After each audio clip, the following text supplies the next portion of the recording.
Hello, everyone. Next bike workout whole concept I'm going to talk about, which is threshold intervals. Super basic, but used incorrectly and done really done wrong a lot. And so I've had a few questions on this and the best way to use them and all that kind of stuff. So real quickly, I'm going to go over a couple things on threshold intervals on the bike. We're talking about lactate threshold intervals. Okay, some people use that term in all kinds of different areas. We're going to talk about just what they are um, and how to use them. A couple of really just great ways that you want to what you want to use them for, and then a couple of thoughts and cautions. And so, basically, what are lactate thresholds? What is your lactate threshold? And what we're going to do is um, some people say it's the power that you can sustain for 1 hour on the bike. Um, and that's not actually true. It is, but it isn't. Your lactate threshold power is the power that you can produce when your body is at that lactate threshold point or right below it. So right when that lactate starts to build up in the system and your body can't filter it out anymore, it's right around 4 millimoles of blood lactate. And right as you get to that point, the addition of waste that's being accumulated inside your body because of how hard you're working, your body can't filter it out, and then it builds up really, really fast, and then you blow up. You kind of people say you're going anaerobic. That's not entirely true, but it's not true at all. But so and you can sustain that power usually for about 1 hour on the bike. We rarely do those tests of an hour because it's very, very difficult and very demanding to have an athlete actually pull that off. And so sometimes it's done in the lab. There's a couple different test protocols that you can do in the field and extrapolations. We could do a whole I could do a whole podcast on that. That's still being done incorrectly by a lot of people. But we won't get into that right now. So that is what that lactate threshold power is. And what for intervals, what we like to do is the best way to do them is you can do different types of duration, and there's all types of different durations and rest and all that kind of stuff. Again, we're talking about the bike. We'd like to do these intervals is generally just below that lactate threshold power, just below that intensity. And so people have different names for these intervals. I just call them low zone 4 intervals.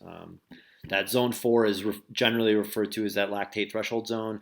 And what we like to do is we like to kind of work down on that bottom end around that 90% range. And the reason is we get the same kind of adaptations that we're looking for in terms of developing and pushing that threshold power higher.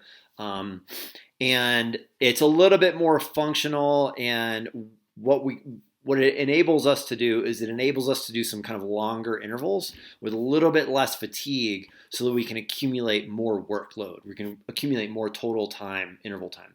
And so what I would recommend on interval format is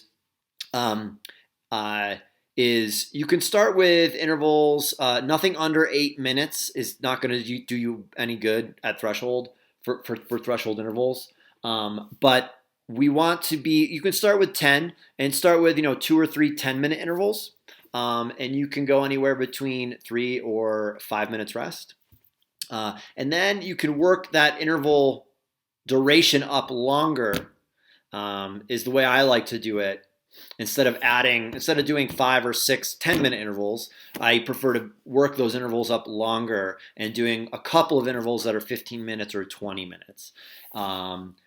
3 by 20 minutes is a classic threshold interval set. 5 minutes rest generally. It's challenging. It's very hard. But again, if you work that lower end of the zone, you don't need to be an elite athlete to pull that off. It's challenging, but it's very doable. So those are some examples of workouts. Now, some people might um, not necessarily agree with me at what we're using these for. If you think about the 3-zone model, which basically is that zone 2 is that threshold zone. Zone 3 is above that, kind of your VO2 and higher, and zone 1 is below that. When you're below threshold, it's a lot of that stuff is very similar, and there's a lot of range there. There's all kinds of different wattages and different feelings of intensity and perceived exertions that you're going to have at threshold and below. But even that threshold point and just below that threshold point is still very aerobic. You're still filtering lactate. It's not building up. You can go for a long period of time. The problem that people run into with not being able to ride at that 90% of threshold longer is muscle fatigue, but it's also fueling. You're burning energy and glycogen at a really high rate, and it becomes impossible to keep up with that demand on a fueling standpoint. And so, but really, if you simplify all the zones and the terminology and the percentage of VO2 and the lactate and all this stuff, what you're really doing with that lactate threshold is it's simply very challenging endurance work. So it's kind of like doing a zone 2 ride, but amped up, turned up to 11. And so it's a great tool. It's a great format to do work if you have limited time. Or if you're inside and you don't want to sit there for 3 hours. Threshold intervals work very well in boosting that aerobic, lower intensity endurance, even though we're doing it on a short period of time. Now, some people are going to say, oh, Eric thinks you can just do 3 by 20 minutes and you don't need to do long rides if you're doing an Ironman. And I heard this, he's an intensity guy and all this stuff. And that's not true, and that's not what I'm saying. It is a tool, and basically I'm saying a simplified way of thinking about this is very hard endurance work. And if they're done properly, you're going to have that effect. I've had multiple people. I had a road cyclist one year that could never ride for longer than an hour all winter long. He had been cycling for a couple years, and we did a lot of different variations of threshold workouts. We did a lot of other training too, but really trying to maximize the amount of time he had and developing that aerobic fitness for the longer races that he was going to be doing as a Cat 3. Springtime, he was very competitive immediately in a brand new category. He maintained that competitiveness all summer long, despite longer races that are 2 to 3 hours, even longer, and really had minimal long riding time and minimal kind of endurance work time. Another example, I had a guy that did Ironman Lake Placid, first Ironman ever, trained. I wrote an article about this. He averaged 6.9 hours a week in training from January to pre-taper, which was very short anyway. And there was a lot of this threshold work over the wintertime when he was on the trainer. Real minimal training, total volume, and he went just under 12 hours. He actually negative split the run, set himself up really well, executed great. And so this type of training can work very, very well. You don't need to be an advanced elite athlete to do threshold intervals. The other thing that you can do, the other way that these really come into play is if you're preparing for a race where you're going to be spending a lot of time at threshold. Sprint distance, Olympic distance races, those where you're going to be really spending a lot of time. This can be helpful to not only develop that energy system and that zone that you're at for a lot of that race on the bike, and also just become mentally more comfortable with it. And really know how to find a good rhythm, and really just that familiarity with it is important. And so that's another really good application for doing intervals like that. And then lastly, a couple of thoughts on this. Oh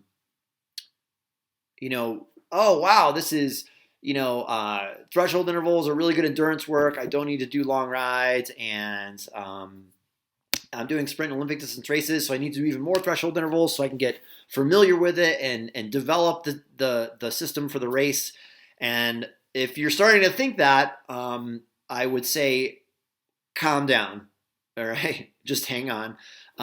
You still need to do the easy rides, even if they're not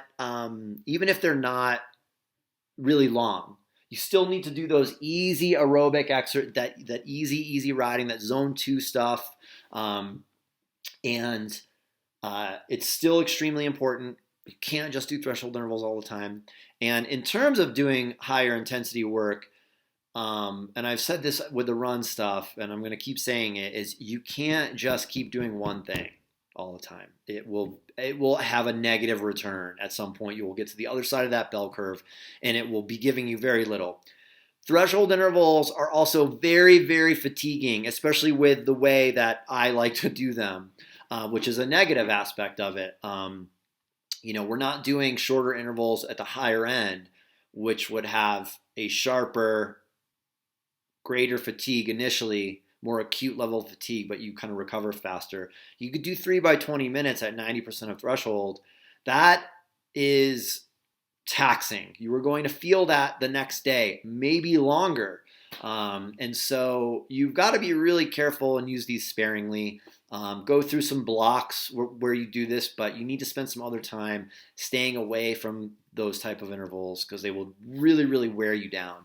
And so monitor your fatigue really, really closely with those. So there you go. Threshold intervals. I hope this was helpful. If there's any other questions, feel free to comment or, send me a message or whatever. Maybe I'll give me an idea for another video. Train safe, everybody. Happy holidays, and we'll be seeing you soon.